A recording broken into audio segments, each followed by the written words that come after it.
Welcome dito sa pamahalaang barangay, Poblasyon 1, Lungsod ng Cabuyao, Lalawigan ng Laguna. May subscribers po kaya tayo dito mga kalapag?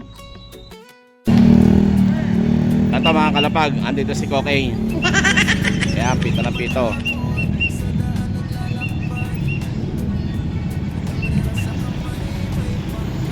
Ayan.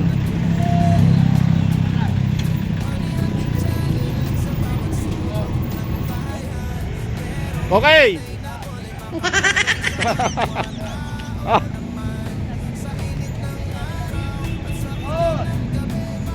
Oshi! Ah, Afternoon, sir! oh, okay. Peace, Afternoon, peace sir. bomb tayo, peace bomb. Peace bomb. This bomb. Alright. Alright. Pang merienda. Sir! Oh. God bless. Tinatawag mo kong konsi. Oo. Pag tumakbo ba ako dito, mananalo ba ako? Pwede, pwede. Pwede. Ay, maaaring hindi ako manalo dito. Kahit di. Pwede, oh. Pwede ba?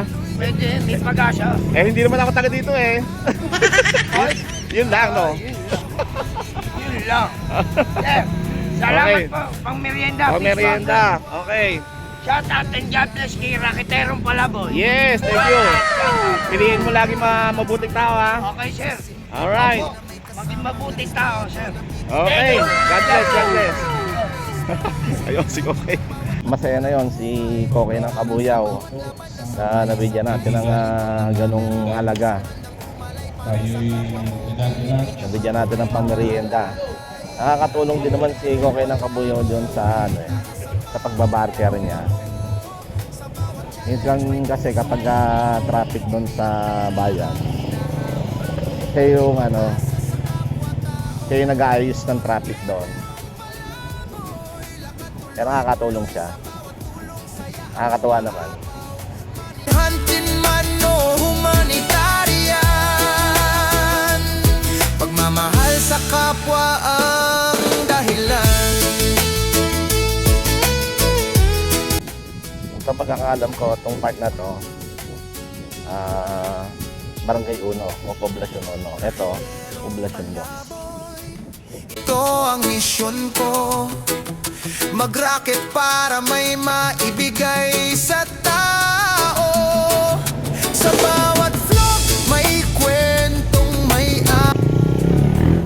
Ito yung isang main road doon sa kabila papuntang Bigaa. Ito, Poblasyon 1. Andito yung kanilang barangay hall. So ito yung basketball court or gym. May police station. Ito yung St. Polycarp. Sa kaliwa, katapat naman to ng tennis court or yung lawn tennis. Katabi niya is St. Clair. Ito. At ito naman yung Cabuyao Town Plaza. boy, lakad tuloy-tuloy sa bawat tulong, saya ang umaapaw. Money hunting man o humanitarian, pagmamahal sa kapwa ang dahilan.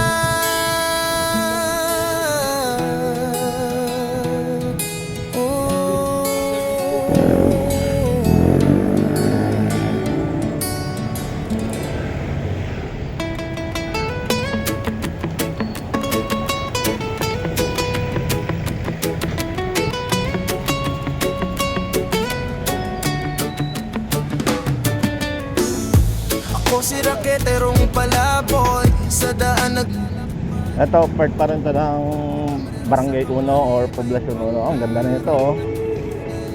Bago. Ito yung mga sinuunang bayan, dami dito, oh. Ito pa, oh. Mga ancestral house.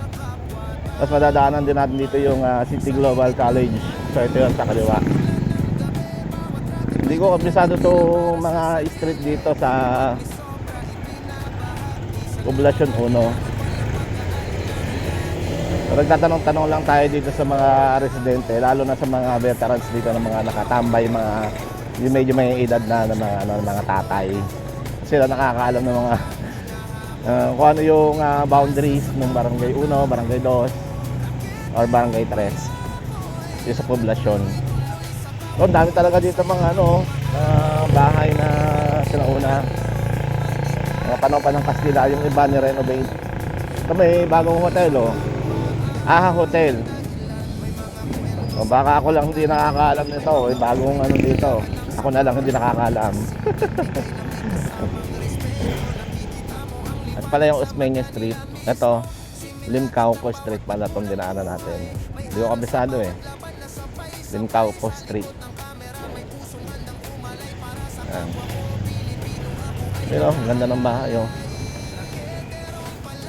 So kung ano lang yung nakikita ng camera natin dito sa gitna ng daan, yun lang. Hindi natin pwedeng picturean yung mga bahay, yung mga pinauna. Baka magalit yung may-ari without permission pag binidyo natin. Pero ang ganda ng bahay dito. Malalaki na parang ng mga sinaunang bahay, oh. Ito hindi nakagalaw yung bahay na yun, parang kubo. Yung iba karamihan talaga ni-renovate na. Rakiterong palaboy, ito ang misyon ko. Mag-racket para may maibigay sa tao. Ayun, oh, may patarpaling si Chowking doon sa kabila. Yung dating Santo Niño or dating CI na school. Baka siguro yung Chowking doon sa unahan, may bandang bayan dito ililipat. So hanggang dito na lang mga karapag. Salamat sa panonood.